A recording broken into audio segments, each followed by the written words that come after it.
Buenos días, bienvenidos todos y todas a este espacio que es un conversatorio orientado a la ciencia abierta. ¿Qué es la ciencia abierta? ¿Cómo está implicada la academia en la ciencia abierta? ¿Cuál es la responsabilidad de la academia para trabajar con diferentes grupos, personas, organizaciones? ¿Cuáles son las finalidades de nuestro desarrollo de la ciencia en general? ¿Cuál es el principio de las oportunidades para aprender a trabajar juntos, a construir juntos, a reconocernos entre todos para encontrar en la investigación científica un verdadero pilar de transformación en la calidad de vida de diferentes poblaciones, entornos en general?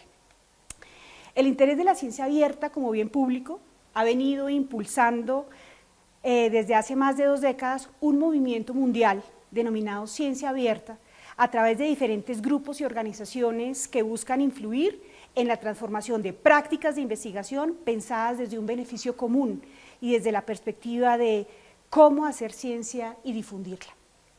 El sentido de compromiso, la cocreación, la generación de valor como nexo de interacción han sido los hilos conductores sobre los cuales la ciencia abierta ha venido encontrando un lugar en las agendas internacionales de instituciones que impulsan el desarrollo científico como oportunidad para la reducción de desigualdades sociales, económicas, culturales y ecológicas. Entre ellas la UNESCO, para la aceleración de la Agenda 2030 y el alcance de los Objetivos de Desarrollo Sostenible. Otra, la Comisión Europea, incentivando el trabajo colaborativo y la difusión del conocimiento a través de tecnologías digitales y la eliminación de barreras para compartir resultados, métodos, recursos o herramientas en cualquier etapa del proceso de investigación. O la Organización para la Cooperación y Desarrollo Económico OCDE, infundiendo el potencial de innovación y una mayor elección del consumidor a partir de la investigación pública, entre otras. Hoy nos acompañan 2 personas muy significativas en la Universidad del Rosario. Por un lado, la directora del Centro de Recursos de Aprendizaje e Investigación, el CRAI, la doctora Małgorzata Lisowska, quien ha venido impulsando en la universidad desde hace ya varios años un modelo propio sobre ciencia abierta y que busca ser apropiado a través de la comunidad rosarista, a través de políticas, a través de la intervención de diferentes unidades como la Dirección de Investigación, como la editorial y también como las unidades académicas de toda la universidad. También nos acompaña el doctor Juan Mauricio Pardo Oviedo, el vicedecano de Investigación y Consultoría de la Escuela de Medicina y Ciencias de la Salud. En la Universidad del Rosario, después de una gran apuesta institucional por crear un modelo sobre ciencia abierta, la Escuela de Medicina y Ciencias de la Salud se ha configurado como el primer piloto para identificar cómo la comunidad académica de la Escuela de Medicina y Ciencias de la Salud, con sus programas de pregrado, de posgrado, con sus grupos e instituciones de investigación, puede comenzar a impulsar el sentido de la apropiación de la ciencia abierta, que no compete solamente a profesores o investigadores, sino que tiene que ver con los estudiantes, cómo aprenden, para qué aprenden, cuál es la finalidad de sus trabajos en sus clases, en sus trabajos de grado, cómo nos articulamos con las personas de la comunidad en diferentes escenarios. Entonces, me complace mucho darle la bienvenida a la doctora Małgorzata, que nos va a presentar el modelo de ciencia abierta en la Universidad del Rosario. Adelante, Małgorzata. Bueno, el compromiso de la Universidad del Rosario con la cultura de lo abierto ya data más de 15 años. Primero empezamos a divulgar de forma transparente y para compartirla con toda la sociedad los resultados de investigación de nuestros estudiantes y profesores a través del repositorio institucional IDOC-UR. Después transitamos hacia gestión de datos de investigación, firmamos algunas de las declaraciones internacionales de promoción de acceso abierto como la Declaración de Berlín y finalmente trabajamos toda una apuesta hacia la materialización de ciencia abierta en la Universidad del Rosario, porque en este tema, tal como muchas veces hablamos en diferentes foros, hay muchas conceptualizaciones, pero no necesariamente aterrizajes prácticos y materialización de modelos como tal. Por lo tanto, desde hace unos años conformamos un grupo de personas de diferentes áreas de la universidad que han sido cambiando obviamente en el tiempo, pero que han permitido la utilización y construcción de un modelo de ciencia abierta en la universidad. Partimos de unos referentes internacionales, buenas prácticas que han hecho otras universidades en el mundo y analizamos diferentes modelos de ciencia abierta disponibles como las propuestas por la Comunidad Europea o por OCDE. Y finalmente construimos este portal que se llama Ciencia Abierta Universidad del Rosario, para compilar y para servir de apoyo a aquellas instituciones que quieren incursionar en este mundo de materialización de ciencia abierta. Entonces, a raíz de esas revisiones internacionales, hemos generado nuestro modelo propio que se basa en 5 pilares. Un primer pilar se llama comunicación académica en abierto, que incluye todo lo que se conocía antes como acceso abierto, portales de revistas, repositorios institucionales y recursos educativos abiertos, datos de investigación en abierto, que es lo que denominó la presidenta de la Comunidad Europea hace unos 10 años, que dijo que los datos de investigación es nuevo petróleo del siglo XXI. Y efectivamente, a raíz de estas políticas, sobre todo en Europa y después de Estados Unidos, se han reconocido la importancia de acompañar los resultados de investigación, o sea, los artículos y los proyectos de investigación, con los datos para permitir su transparencia, integridad científica y prevenir pues, usos de pronto no tan adecuados, pero además permitir una reproducibilidad de los resultados de investigación, no empezar desde cero, sino poder construir sobre lo construido. El tercer pilar de nuestro modelo se llama métricas de nueva generación y tiene que ver con toda una discusión mundial que hay sobre cuáles son las nuevas formas de medir el impacto de la ciencia y los resultados de la ciencia, que no solamente se base en los rankings como Scopus o UOS.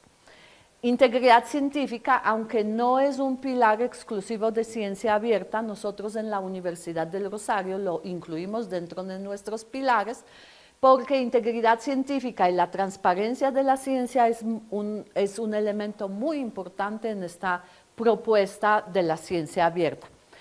Y el quinto pilar se llama ciencia ciudadana y es este pilar precisamente que seguramente tanto doctora Karim como doctor Pardo van a hablar mucho más, porque es ahí donde todos los investigadores involucran la ciudadanía, pero no solamente en compartir los resultados de investigación como fue hasta ahora, sino desde el principio mismo que empezamos a hacer la investigación, cómo la ciudadanía y la sociedad participa en estos proyectos. Además, tenemos 3 pilares transversales, porque ninguno de esos pilares puede ser llevado a cabo sin que tengamos una infraestructura y recursos, sin que tengamos unos programas para generar capacidades y habilidades, educarnos también en este tema de ciencia abierta y también en un futuro cómo reconocemos las prácticas de ciencia abierta que hacen nuestros investigadores. Bueno, y para finalizar solamente este breve reencuentro de nuestro modelo, quería mostrarles esta parte de nuestra página donde compartimos las voces de la comunidad y tenemos testimonios, videos de los investigadores que han utilizado algunos de los pilares de ciencia abierta y quieren contar con nosotros su experiencia, bien sea su experiencia en uso de datos de investigación, repositorio, planes de gestión de datos o cómo han fomentado ciencia abierta desde sus proyectos de investigación y esto desde diferentes aproximaciones temáticas, no solamente desde una área en especial. Aquí también quería invitar a todos que escuchen este video porque no es exclusivo para la comunidad rosarista. Entonces, quienes escuchen ese video, quienes quieren formar parte de nuestra experiencia, le invitamos que a partir de esta página, aquí donde dice compartir mi experiencia con la comunidad, pues pueden enviarnos un video grabado por ustedes y obviamente invitados nuestros estudiantes para que hagan estos aportes y podemos incluirlos y realmente compartir con el mundo estas nuevas prácticas, estas nuevas formas de aproximarnos a la ciencia abierta. Muchas gracias. Bueno, siguiendo con la conversación que nos mostraba la doctora Karen Garzón y la doctora Malgorzata Lisovska, desde la Escuela de Medicina y Ciencias de la Salud decidimos hacer un piloto, revisando no solo qué hemos producido en ciencia abierta, sino también le preguntamos a la comunidad académica cuál es su conocimiento, cuáles son sus trayectorias, cuáles son sus desarrollos, cuáles son sus expectativas al respecto. Para eso decidimos a finales del semestre del año pasado hacer una encuesta donde involucramos a todos los profesores que tenían contrato con la universidad. Desarrollamos una encuesta en la que mirábamos 8 dominios, desde el conocimiento de las políticas generales, tanto mundiales como nacionales, y también, por supuesto, todo lo que ya nos comentaron de la visión institucional al respecto, sino también cuál ha sido sus prácticas, cuál ha sido su desarrollo, cuál ha sido la importancia de los grupos de investigación para ello. Cogimos a todos los profesores que teníamos con los que tienen contrato realmente con la Escuela de Medicina y Ciencias de la Salud y los invitamos a participar, logrando una participación del 49% de los profesores. Luego tenemos una visión bastante representativa de lo que sucede en la Escuela de Medicina y Ciencias de la Salud. Ya analizando los resultados decidimos aterrizar esto en 3 grandes tópicos. Uno, conocimiento, que como su nombre lo dice, queríamos saber la lista de saberes que tienen las personas que contestaron la encuesta, tanto en las políticas nacionales, internacionales, así también como en los recursos que la universidad pone para nosotros para poder desarrollarlo. Segundo, las trayectorias, pudiendo verlo como la forma tangible, es decir, como los desarrollos que sí se han hecho a partir de este conocimiento, o sea, no solo lo que saben, sino la aplicación que han tenido en el día a día. Y otro, las capacidades, como el reconocimiento de los recursos y de las posibilidades que tenemos para hacer más actividades de ciencia abierta. Y como ya lo mostró muy bien la doctora Lisovska, tenemos 5 ejes, 5 dominios en los cuales podemos desarrollar y nos pusimos a mirarlo cada uno de ellos. En conocimiento les trajimos únicamente un resumen, claramente el análisis de la encuesta es mucho más amplio y está próximo a publicación, pero queremos mostrarles algunos temas. Aquí, importante, los colores pueden cambiar en cada diapositiva. Vamos a enfocarnos un poquitico en el gris, que es no conozco o tengo un conocimiento todavía muy primario. Algo que nos mencionaba la doctora Malgorzata es el tema de infraestructura abierta, la posibilidad que yo tengo de mis datos de investigación, bueno, no solo los datos, sino, por ejemplo, los datos de investigación, ponerlos para que sean al alcance de la comunidad. Y nos llamó mucho la atención, estamos en conocimiento, que no sabemos, o decimos que no sabemos de un tema, pero en el día a día lo estamos haciendo. Les pongo un ejemplo. Ahorita que estuvimos en la pandemia COVID, como ustedes saben, logramos desarrollar en tiempo récord una vacuna. Y de hecho, algunas de las variantes, por ejemplo la variante colombiana, se describió o está publicada por el INAS en enero, pero ya desde aquí en octubre, 3 meses antes, hace un año, ya habíamos hecho una descripción de esa variante. Pero lo que hicimos fue todo eso que lográbamos, compartirlo con otros investigadores de todo el mundo, de tal manera que tenemos mapeado muy rápidamente qué es lo que estaba sucediendo con el virus a nivel mundial. Pero también la posibilidad de utilizar muchos de estos recursos para que mi publicación esté en abierto. Sin embargo, al preguntarlo puntualmente, el 70% aproximadamente nos dijo, no tengo conocimiento. Vean ustedes qué bonito, no lo sabían, pero sí lo estaban haciendo. El tema de incentivos, por supuesto, el mayor incentivo que tenemos como investigadores es que nos apoyen en la publicación de nuestro artículo.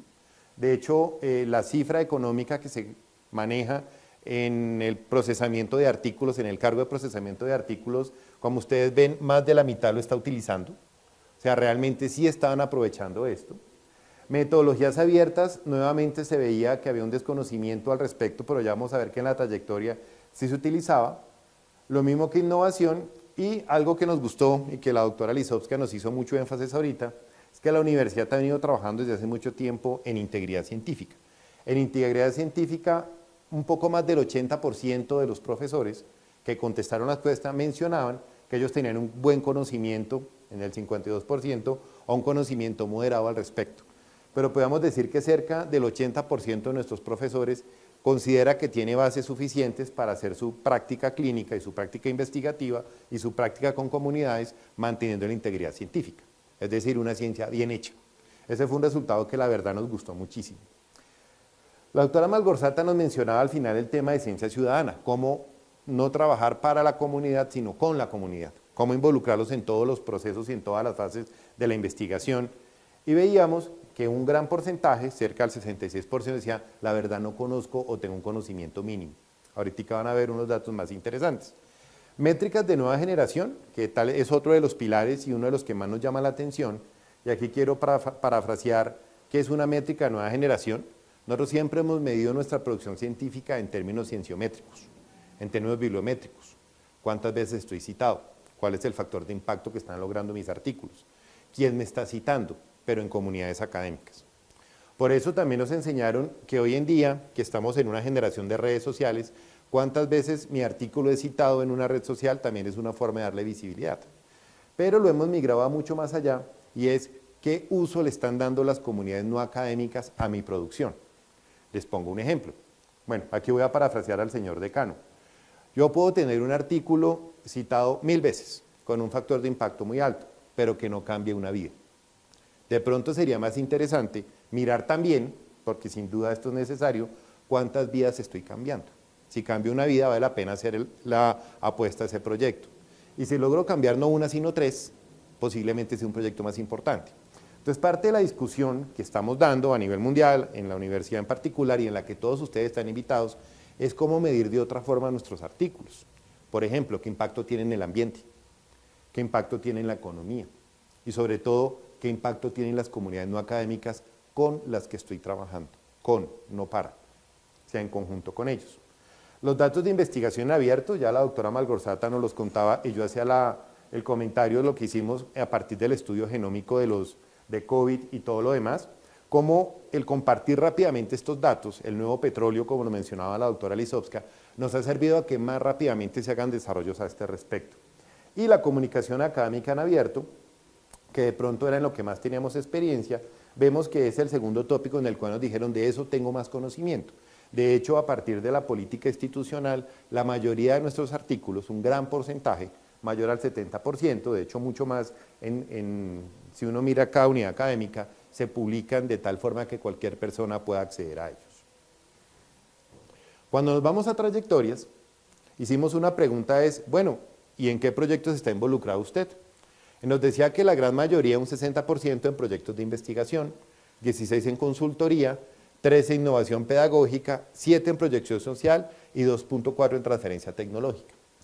Pero de una les voy adelantando que después nos miramos y cuando la analizamos en detalle, la encuesta no únicamente era cuantitativa sino cualitativa, cuando miramos el tipo de respuestas que estaban, veíamos que muchos procesos de innovación pedagógica eran proyectos de investigación, o que muchos de los temas de proyección social podían ser proyectos de consultoría. Entonces decíamos, ¿cómo hacemos para quitar estos renglones y que realmente veamos la gran cantidad de interacciones y la gran red de procesos que se puede hacer en esto? Entonces, y cuando lo aterrizamos, la gran mayoría de personas dice, bueno, pero es que yo hago proyectos de investigación en abierto, pero por ejemplo ciencia ciudadana, eso hace parte de ciencia abierta. Entonces, parte de lo que nos dimos cuenta es seguir trabajando en crear una red donde realmente estos márgenes desaparezcan y que nos demos cuenta que en el aula yo puedo hacer ciencia abierta. Cuando estoy en comunidad la puedo hacer y cuando estoy investigando sin duda, no solo para el tema que estoy haciendo, sino con qué lo estoy haciendo y cómo apropio esos resultados. Cuando les preguntamos, bueno, ¿y usted cómo trabaja con la comunidad? ¿Usted cómo los vincula? Y encontramos que la mayoría, aquí él siempre es el que está en gris, Dice la mayoría, dice, no, pues yo saco un protocolo y voy e investigo en unos pacientes, en unos sujetos de investigación. O sea, realmente los sujetos terminan siendo pasivos, se dejan investigar. Cuando les preguntamos, usted los invita y les cuenta cuál fue el resultado de la investigación que hizo en ellos, y encontramos que la mitad lo está haciendo, siempre, en naranja es pocas veces, y en azul, afortunadamente, es el color minoritario, nunca. O sea, de alguna manera siempre estamos vinculando a la comunidad. Cuando hacen parte directa de la formulación del proyecto, o sea, que ellos mismos se sienten con el grupo de investigadores, la comunidad, y saquen el proyecto, o sea, venga, me interesa que hagamos en conjunto esto, vemos que un 12% se sentaba con la comunidad a hacerlo, un 70% en algunas oportunidades, y ahí vimos una gran oportunidad de mejora. Y que la misma comunidad sea autora, o sea, la persona de la comunidad con la que estoy investigando, usted va a ser primer autor o va a ser parte de los créditos del artículo, también una minoría, que es algo que podemos trabajar todavía más. Y algo que nos pareció más bonito, si son autores, es con las responsabilidades, derechos y deberes de lo mismo. ¿En qué porcentaje están tomando decisiones frente al mismo desarrollo del estudio? Estoy hablando de la comunidad. Un 24% siempre o casi siempre, lo cual quiere decir, como ustedes vieron, aquí encontramos como una discordancia entre el conocimiento y la trayectoria, porque en la trayectoria lo estaban haciendo mucho más, o sea, yo lo estaba haciendo sin darme cuenta, que eso es una forma de decir que de alguna manera todo lo que se ha trabajado y la postura no solo institucional, sino la posibilidad de tener recursos para hacerlo, se están aprovechando de una manera que tenemos que potenciar. Ahora, en todo lo que yo hago en el día a día como investigador, ¿dónde estoy cumpliendo alguno de los pilares de ciencia abierta? Aquí nuevamente siempre y casi siempre está en gris, en naranja está pocas veces y en azul está algunas veces. Aquí él nunca quedó en la mitad. Esto, digamos, lo quisimos hacer así como para hacer un análisis realmente del peso que tenía cada uno. Y lo pusimos así porque el naranja, que es el más visible, son las áreas que tenemos que desarrollar principalmente. ¿Cómo son? La infraestructura abierta, el 73% nos decía, yo la verdad prácticamente no la estoy usando, aunque cuando lo miramos de otra forma vimos que podría ser más. Uso de software en abierto, 60%, no voy a retirarme, no voy a quedarme con todas ellas. Innovación abierta, el 53%, pero nos gustó muchísimo que de los temas que más nos interesan, todos son importantes, pero tal vez los que muestran un mayor desarrollo en la universidad es la integridad científica. Que la persona no se salga de los parámetros éticos y siempre haga una buena ciencia. O sea, yo no quiero tener muchos datos, quiero tener datos íntegros, datos reales, que respeten a la ciudadanía, que respeten al sujeto de investigación. Y encontramos que en un porcentaje un poco mayor al 90%, siempre decía, yo eso lo mantengo de una forma muy estructurada en mi investigación, igual que la comunicación académica en abierto, que como mencionaba la doctora Malgorzata y la doctora Karen Garzón, hay algunos incentivos para publicar en abierto, pero también los repositorios donde los estudiantes, los residentes están subiendo sus tesis y sus trabajos de grado y que los vuelven muy visibles en cienciometría, pero que también permiten que rápidamente aporten a la ciencia que está discutiendo a nivel mundial. Aquí ya miramos son las capacidades, el último tópico, y ya voy a terminar, donde lo que vemos es esas posibilidades tanto en lo propio como en los recursos que me da la universidad. Como ustedes vieron, era uno de los ejes transversales que mencionaba la doctora Lisovska, que estamos manejando. Pero también salieron algunos retos, como por ejemplo articular ciencia abierta, que se sigue viendo más como una actividad investigativa, pero como ustedes ya se han podido dar cuenta, a partir de lo que hemos hablado, tiene que ver incluso con la extensión que hacemos con comunidad e incluso con las actividades de docencia. Se pueden hacer de una forma que sea mucho más abierta y participativa. Cuando miramos temáticas de ciencia abierta, encontramos también que hay una gran disparidad de opiniones. Todas ellas sin duda válidas, algunas con mayor peso que otro, y vimos que uno de los retos es, hablemos todos un lenguaje común. Por eso estos espacios de discusión con nuestro grupo de estudiantes y con la comunidad en general nos parecen fundamentales. El tema de recursos de infraestructura, que en general el conocimiento era, digamos, adecuado, era cerca al promedio, nos decían, nos gustaría saber un poco más. Sabemos que hay un recurso que yo uso de alguna forma, pero podríamos utilizarlo de alguna manera todavía mayor. Y algo que es importante es mirar cómo en los planes de trabajo para los profesores y también para los estudiantes en sus planes de estudios, podemos generar un tiempo donde puedan generar y formular y trabajar en estos temas de ciencia abierta. Por último, les preguntamos, bueno, ¿en qué más quisiera saber? Y los temas que nos llamó la atención es datos de investigación en abierto. Aquí hay algo interesante y es que los datos que más piden información son los que menos desarrollo tienen. ¿Cómo empezar a trabajarlo? Ahorita la pandemia casi que nos obligó a hacerlo, pero la idea es cómo consolidar eso que empezamos a hacer en algo que se vuelva nuestro día a día. La comunicación académica en abierto, las métricas de nueva generación, que yo creo que es una discusión que no ha terminado y que posiblemente que nunca termine, pero que a mí personalmente me gusta mucho porque es poner mi investigación ponerle un propósito real. El propósito real es cómo puedo cambiar positivamente la vida de una persona o de una comunidad. Integridad científica, a pesar de su buen desarrollo, se sigue pidiendo más, lo cual no deja de satisfacernos. Ciencia ciudadana, que yo creo que esta es una línea que va a seguir creciendo, porque en la medida que más trabajamos con la comunidad, más nos damos cuenta de la importancia de seguir trabajando con ellos, y otros muchos temas que van a salir de todas estas conversaciones que vamos a seguir teniendo entre todos. Bueno, y eso es lo que les quería comentar de nuestro piloto. Muchísimas gracias. Bueno, después de estas intervenciones sobre el modelo de ciencia abierta en la Universidad del Rosario y la experiencia práctica a través del piloto en la Escuela de Medicina y Ciencias de la Salud, sería para nosotros de gran valor conocer algunas preguntas o impresiones de parte de las personas que nos acompañan el día de hoy. Radica con los datos abiertos. Cuando escucho eso, pienso que hay dos problemas, dos inquietudes me surgen a mí con respecto a eso.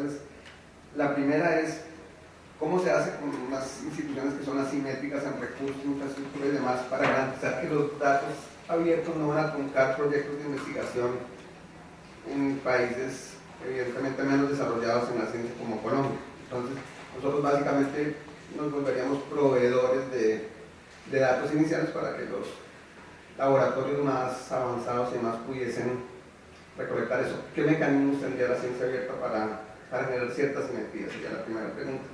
Y la segunda también con los datos abiertos, cómo se puede generar información sensible, datos de historia clínica o datos genéticos, cómo se puede hacer para proteger eso y que siga manteniendo, digamos, aspectos bioéticos en ese sentido, además que son muy locales, cada una de las perspectivas. Entonces, son mis dos preguntas. Gracias. En tema de datos de investigación en general, de hecho en nuestra universidad tenemos una política de datos de investigación y esta política se complementa con datos de investigación en abierto. Entonces, en mi presentación, y aprovecho entonces aquí, dentro de nuestro pilar de datos, dentro de nuestros pilares, en temas de datos de investigación, podemos ver podemos conocer nuestros avances y aquí tenemos, por ejemplo, los recursos y servicios con los cuales cuenta la universidad. Entonces, en caso, nosotros tenemos un repositorio de datos de investigación y prestamos servicios de asesoría a los investigadores, a los estudiantes en gestión de planes de gestión de datos. Entonces, en caso del repositorio, por ejemplo, la idea es que sea un espacio donde se puede depositar los datos, productos de investigación, siempre con la política de que cada investigador, cada proyecto tenga su espacio dentro de este repositorio, de gestionar sus datos, pero no significa que todos los datos tienen que estar en abierto. En la política incluye de que la máxima que la copiamos de la comunidad internacional y que nos parece muy importante, que es tan abierto como sea posible y tan cerrado como sea necesario. Eso significa que para los proyectos que tengan un potencial de, no sé, de patente o una potencial de transferencia en productos farmacéuticos u otros, pues podríamos gestionarlo dentro del repositorio, pero no abrir los resultados a todo el público. Eso, esta es la primera parte. También en temas de los datos sensibles, hay una práctica que estamos promoviendo y obviamente esto se discute en plan, cuando uno hace un plan de gestión de datos, hay varias preguntas que están relacionadas, por ejemplo, con datos sensibles y cuando eso es necesario, pues se hace todo un proyecto de de armonización y de anonimización de los datos, de anonimización de los datos. Por lo tanto, lo que uno presenta, pues no, lo que abre dentro de los proyectos, pues ya no tiene sus datos sensibles de los pacientes como tal. Y aquí podemos ver que, pues, que tenemos, pues bueno, no podemos ver porque se me fue, pero hay varios proyectos que tienen abierta los datasets, aunque podemos tener varios abiertos, varios proyectos dentro del repositorio, bueno, esto sí está como grave, los datasets están, solamente tenemos 51 datasets abiertos, por lo tanto, para responder claramente su pregunta, pues no todo debe ser abierto. Y también en tema de anonimización, pues existen las prácticas que permiten que los datos sensibles pues no se vean visibles. Voy a hacer otra, no me deja ver los datos abiertos como tal, pero cuando hay un dato abierto, datasets abierto, pues se puede acceder por cualquier persona como tal. Bueno, y pido ayuda también al doctor Pardo. No, pero esa pregunta, doctor Luque, es una de las que más discusiones han tenido a nivel mundial y por supuesto acá. Y la premisa, pues ya la mencionó la doctora Lisowska, tan abiertos como sea posible, tan cerrados como sea necesario. Es decir, la apertura de los datos no va en blanco y negro. El investigador puede decidir qué datos puede poner en abierto y cuáles necesita. Por ejemplo, si veo que tengo la posibilidad de un desarrollo, describí una nueva forma de hongo que tiene posibilidades de la cual sacar un nuevo antimicótico, por supuesto es una información que yo quisiera tener. Pero también yo puedo decir qué datos quiero poner en abierto, lo cual me permite más rápidamente entrar en una discusión científica, posiblemente con estos países que nos llevan ventaja, recordando lo que usted mencionaba, la simetría. Pero Malgorzata mencionaba algo, los datos son el petróleo del siglo XXI. Eso también nos ha permitido a nosotros rápidamente vincularnos con esas otras instituciones en trabajos que todavía no tendríamos la posibilidad de desarrollar, precisamente por eso. Yo tengo unos datos que vamos a manejar de una manera íntegra y ética, por eso la importancia fundamental de su segunda pregunta. Creo yo que la pregunta más importante en todo eso, y es cómo tengo unos datos que respeten al paciente o respeten la propiedad también del investigador cuando estoy hablando de muestras biológicas, pero cómo garantizar que manteniendo la anonimización, manteniendo la integridad del paciente, el paciente de hecho me autorizó para el uso de unos datos y yo no puedo salirme de ellos, pero cómo puedo hacer para vincularme rápidamente con esa información que poseo, que por lo tanto es un activo, en una red de investigación mucho más grande y poder participar tempranamente en esos productos. Eso es lo que hemos visto no solo en COVID, sino en otros desarrollos, cómo hemos podido trabajar con instituciones top a nivel mundial, porque ellos también ven en nosotros la posibilidad de ser unos generadores de datos con patología que posiblemente ellos no tengan, pero con tecnología que ellos sí quieren. Entonces, en la medida que yo digo, esto lo puedo compartir hasta este punto, por ejemplo, vamos a hacer ese análisis, pero si vamos a desarrollar una molécula, eso sí es mío. Todo eso se puede hacer en los acuerdos de transferencia que se suscriben entre las instituciones. No quiere decir que tenga que poner todo de cabeza y con los ojos cerrados. Por ejemplo, yo sé que unos datos que tengo van a ser una línea de investigación en la cual yo quiero trabajar, pues esa es mía, esa no la hago. Pero sí puedo sacar datos rápidamente, lo que no va a comprometer la confidencialidad de mi investigación, que me permite entonces rápidamente generar una discusión científica y de paso escuchar a los pares casi que en tiempo real. Como este dato es interesante o ya empezó el doctor Pardo con una línea que hace rato decidimos que no era. Entonces es eso. Ahora bien, en el tema de integridad científica, lo que usted mencionaba, y repito, creo yo que es la pregunta fundamental de todo lo que hacemos, es cómo mantener que la investigación que yo haga se base en los preceptos de la bioética y el respeto y la autonomía al ser humano y pues a las comunidades.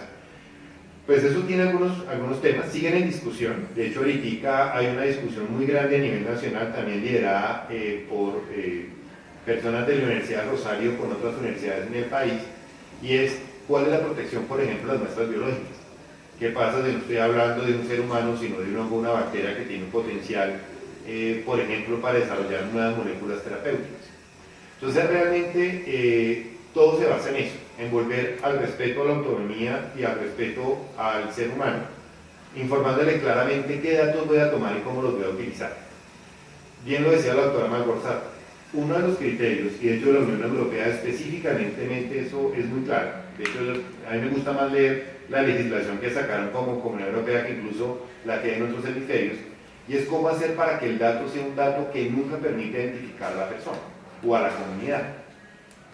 Hay unos antecedentes históricos interesantes, hablemos de los indios Pima, que son los indios de las montañas rocosas en Estados Unidos, donde tienen unos marcadores genéticos que hacen que más de la mitad de la población sea diabética, lo cual quiere decir que investigar diabetes en esa comunidad tiene mucho sentido, porque posiblemente sea la comunidad donde más dio capacidad de hacer un seguimiento, una cohorte específica.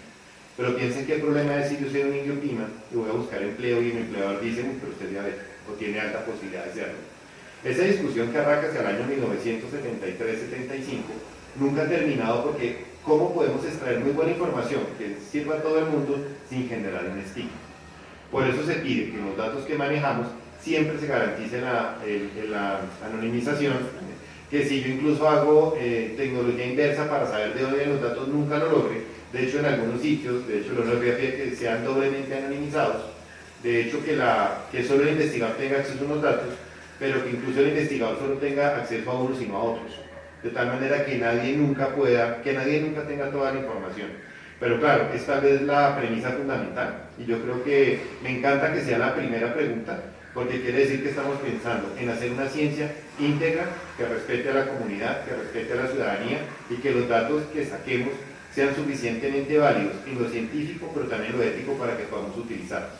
Muchas gracias por la pregunta. Bueno, la pregunta es, ¿qué representa la innovación y la transferencia en el marco de la ciencia abierta? Efectivamente, como creo que ya lo hemos dicho en este conversatorio, en esta clase, ciencia abierta es una nueva mirada a la ciencia, ¿no? Alguna vez alguien en un foro que asistí preguntó, ¿y acaso existe ciencia cerrada? Y bueno, o sea, eso es también una buena pregunta, pero creeríamos que innovación de ciencia abierta es toda, es cambio de paradigmas, cambio de cómo pensamos, y en este sentido la Universidad de Rosario, que es pionera en este tema de cómo se materializa la ciencia abierta en América Latina, realmente yo no conozco, no sé, los doctores si conocen otro modelo institucional que materialice ya formalmente en 5 o en 8 pilares este modelo, hace que realmente se puede palpar esta innovación y el diagnóstico que han hecho en la Escuela de Ciencias de la Salud de la Universidad de Rosario, pues muestra que no es solamente una teoría, sino que la innovación se pasa a los laboratorios, a las prácticas de investigación, pero también seguramente a las clases y permea los currículos. Entonces, la innovación pues se ve en todas esas esferas y funciones de la universidad. Muchas gracias por esa pregunta. Y ahí hay otros temas a los que me referí, y bien dice la doctora Lisowska que somos pioneros. De hecho, la política institucional precede por 3-4 años la política nacional de ciencia abierta. Nosotros venimos trabajando en esto hace mucho más tiempo de los lineamientos nacionales que de hecho salieron hasta este año.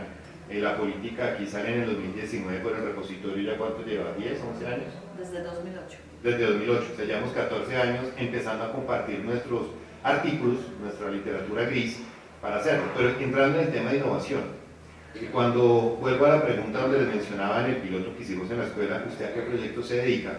Muchos decían, no, investigación, 60%, transferencia tecnológica, 2%.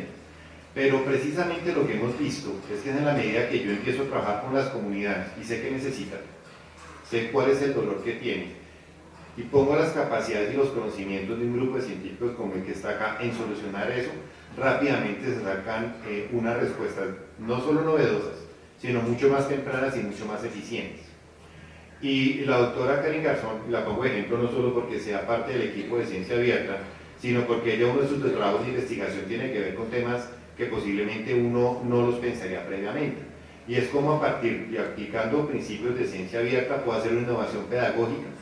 Y esa innovación pedagógica termina siempre en lo que tiene que terminar, que es cambiando la vida de una persona. Hay un protocolo que de pronto la doctora nos podrá contar ahorita o en otro momento, que me parece que es un buen ejemplo de cómo la ciencia abierta, pensándolo en algo distinto a una investigación o a publicar mis datos o mis artículos en abierto, termina realmente impactando comunidades.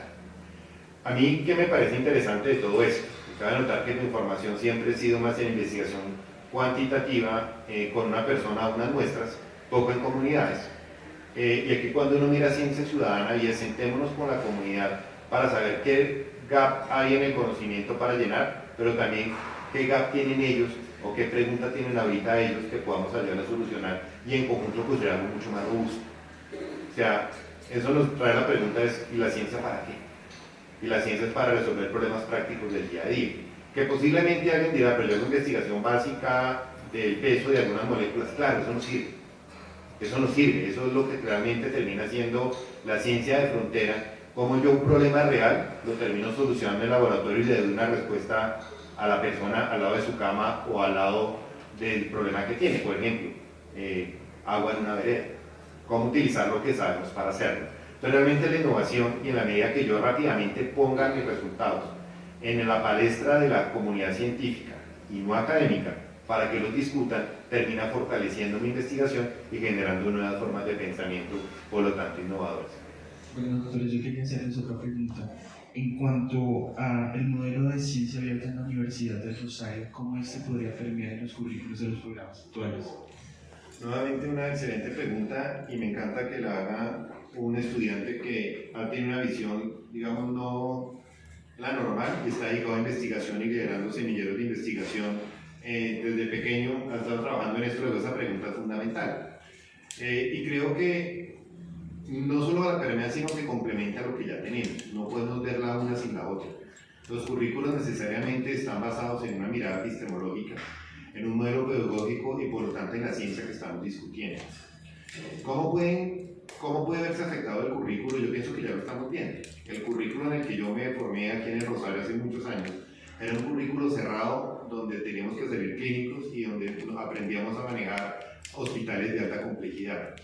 Sabemos que con el nuevo modelo curricular que tiene la Escuela de Medicina y en general todos los programas aquí en la escuela, el currículo tiene que estar basado en la comunidad. De hecho, nuestro modelo, el modelo de PICES, la C es precisamente que no sea hospitalario, sino comunitario.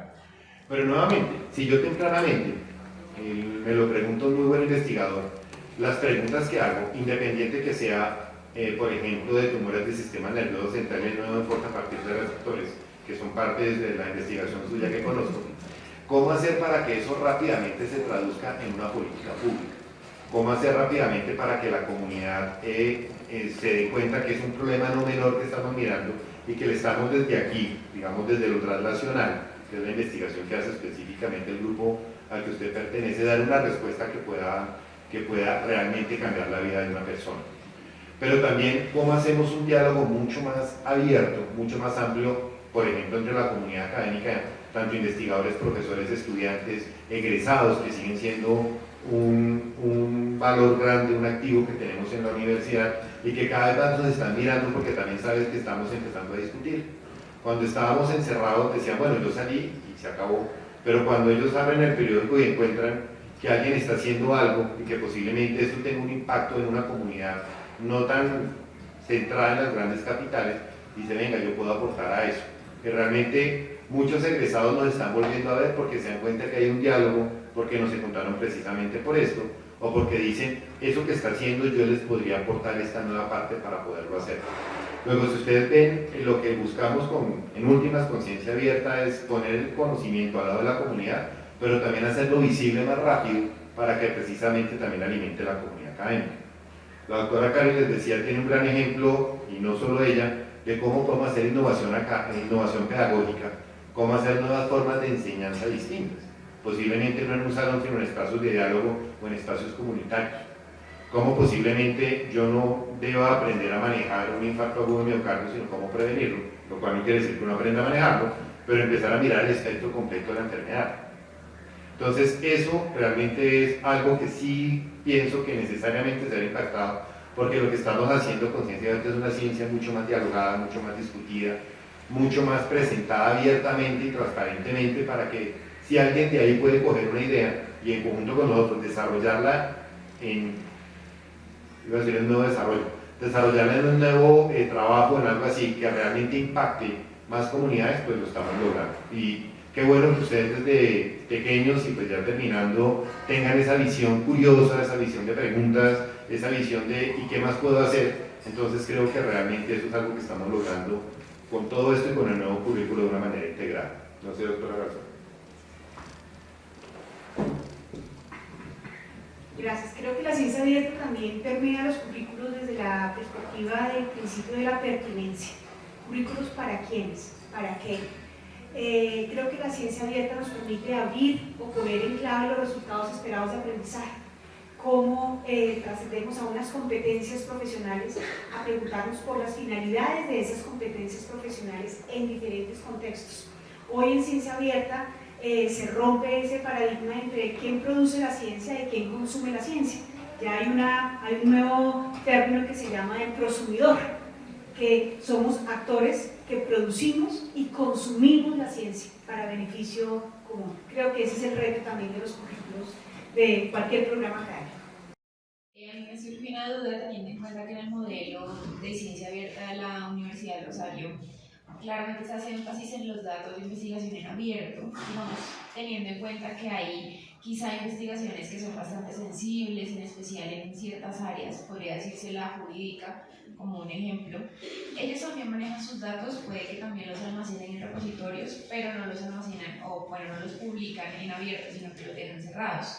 Se podría decir que en alguna medida estos datos que también aportan a la ciencia, pero que de momento quizá no pueden ser divulgados o publicados en abierto, podrían en algún momento aportar a la ciencia. Bueno, yo la verdad creo que el principio de ciencia abierta es apertura, ¿no? Y entonces si yo dentro de mi investigación no puedo hacer apertura de mis datos, ya lo hemos dicho con la pregunta anterior que hay algunos aspectos que pueden ser sensibles o confidenciales. Entonces, en un principio, en la universidad el modelo promueve eso, que si no puedo, pues puedo dejarlo encerrado, ¿no? Pero también hay algunas posiciones que pueden simplemente no abrir los datos porque por convicción personal, por ejemplo, por la práctica personal, ¿no? Entonces, si no hay apertura de los datos, simplemente no por estas otras razones de peso, llamémoslo así, sino por convicciones, pues no estamos hablando de ciencia abierta, porque si no hay apertura, pues no puede haber una reproducibilidad de la ciencia. Siempre tengo ese problema con las palabras difíciles.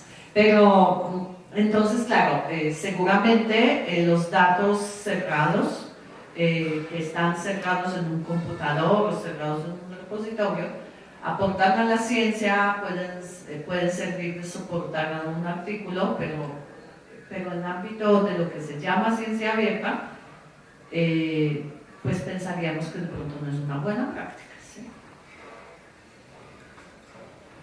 Sí, digamos para complementar específicamente, no solo en ciencias jurídicas, cualquier ciencia, cualquier área del saber, sin duda va a tener algunos datos sensibles. De pronto los que tienen unos datos que pueden, por ejemplo, influir en un fallo, en una cosa, pues son datos que deben mantenerse, de hecho hacen parte de la reserva del sumario, como la reserva de la historia clínica que nos mencionaba el doctor Luque. Entonces, en la medida que yo no comprometa, que yo no ponga en riesgo al paciente, ni comprometa y siempre tenga los principios bioéticos, autonomía, justicia, no beneficencia, no maleficencia, mientras yo considere que todo eso se cumple y no esté afectando algo más, los datos se pueden abrir. Ahora, también la doctora Malgorzata lo decía, también es una decisión personal. Lo que hemos visto afortunadamente, y pues por ahora solo tenemos mediciones dentro de la Escuela de Medicina y Ciencias de la Salud, es que la mayoría de investigadores nos dicen: quisiera saber más, porque me interesa. Y creo que nuestro deber como equipo de Ciencia Abierta es darles toda la información para que tomen la mejor decisión, siempre respetando la integridad del paciente y de los datos. Creo que eso es lo fundamental. Pero claro, ahí hay unos datos que son importantes. De pronto esos datos que están guardados en el ámbito de lo jurídico pueden enseñar. De hecho, uno aprende mucho también en temas jurídicos de las decisiones, las discusiones dadas previamente. Pero eso solo se puede hacer en la medida que no comprometa algo activo en ese momento y que respete, por lo tanto, la reserva de la discusión que se está dando.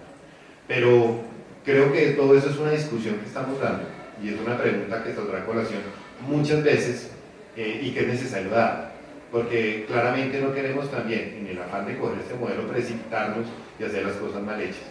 Entonces hemos venido trabajando un tiempo y estas son preguntas que salen siempre y siempre terminamos con esa premisa que a mí me parece que es suficientemente bonita por lo clara y lo concisa, y es tan abierta como sea posible, tan cerrada como sea necesario.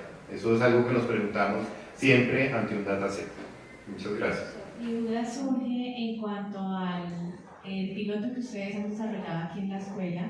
¿Cómo sería la invitación o cuál sería la invitación para los posibles investigadores, estudiantes, profesores, la comunidad con la que interactúan, para hacer esa adaptación de su práctica en investigación hacia este modelo, hacia el modelo de ciencia abierta? Pues el reto es mayúsculo, pero también muy tentador.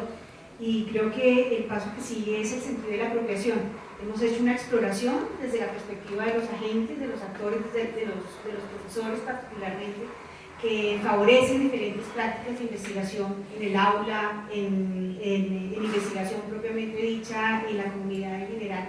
El reto está orientado a la apropiación, a cómo generamos un sentido de implicación que todos tenemos que ver con ciencia abierta, desde el lugar en que nos encontremos, desde las prácticas que realicemos, desde nuestros campos de conocimiento, no como espectadores de que esto es un asunto de otros, sino que todos estamos implicados en este proceso.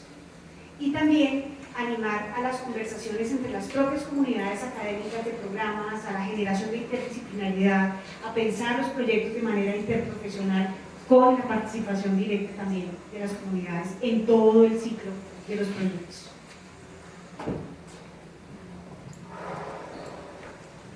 Quiero hacer énfasis en los resultados de la encuesta.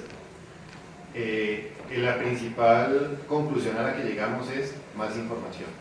O sea, realmente la sola encuesta nos demostró que las personas querían saber más. Nosotros queremos saber qué tanto sabían y la respuesta es: deme más, deme más. Es así como en conjunto con el CRAI y con el grupo de Ciencia Abierta ya está por salir un curso de desarrollo profesoral. Nosotros ya hicimos la divulgación de estos resultados con los directores de los grupos de investigación de ambos ecosistemas y que sí, que realmente la apropiación se dé, de hecho lo ha liderado la doctora Karen aquí presente, a partir de unos talleres en los mismos grupos que miren qué pueden hacer, qué deben desarrollar y en qué los podemos apoyar. O sea, no queremos que esto sea algo que venga de la vicerrectoría o de la decanatura o vicedecanatura, sino que cada grupo diga: vamos a empezar a hacer esto, hagamos también pilotos al respecto y lo vamos generando. Y aquí de pronto aprovecho algo que quería mencionar y por algún motivo se me pasó. Nosotros aquí en la escuela tenemos dos grandes ecosistemas de investigación, un ecosistema de medicina translacional y un ecosistema de salud pública. Uno de los retos que nos pusimos es que los queremos poner a dialogar, que queremos que los protocolos salgan con un grupo de salud pública y un grupo de translacional. ¿Por qué no? Si lo que queremos es en últimas cambiar vidas de comunidades, independiente que mi objeto de estudio sea una molécula, ¿cómo podemos empezar a hacerlo por una visión mucho más amplia e integrativa? De hecho ya tenemos un cronograma que lo tenemos hasta el año 2025 y las primeras fases incluyen diálogo interno, diálogo externo. Ya la doctora nos mencionaba cómo hemos estado en eventos, recientemente en Costa Rica, donde todas las personas que están empezando a vincular esto, hacemos es sentarnos a hablar, escuchar qué dudas hay, qué avances hay, qué temores hay y qué podemos desarrollar. Pero también una actividad formativa a distintos medios, ¿no? De hecho nomás si entran aquí a Research Commons, si usted mira la decoración, son los pilares de ciencia abierta. Y se dan cuenta cada vez más, por toda la universidad estamos empezando a poner tips, infografías, cosas así, una publicación que está en ciernes, precisamente para generar y alimentar una discusión para que la den realmente ustedes. Pensamos que esto no es algo impuesto, sino decirles: hay una política, hay unas posibilidades, hay una infraestructura, Les damos estas herramientas y arranquemos, porque creo yo personalmente que es una ciencia mucho más integrativa, es una ciencia mucho más propositiva, no solo en cuanto a lo que propone, sino al propósito último de la misma. Entonces, lo que nos toca es formarnos y seguir aprendiendo de esto en una discusión a la que todos estamos invitados, porque bien lo decía la doctora Karina, aquí formulamos pero consumimos.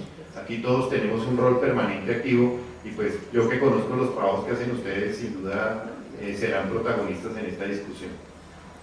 Bueno, así las cosas, creo que podemos dar por terminado este espacio, este conversatorio. Considérenlo, por favor, todos y todas, una invitación a seguir explorando este campo, a seguirnos implicando en este desafío que nos presenta la ciencia abierta, porque hace sentido a las misiones humanas que tenemos en la vida y, por supuesto, a nuestras misiones profesionales. Muchas gracias por su participación.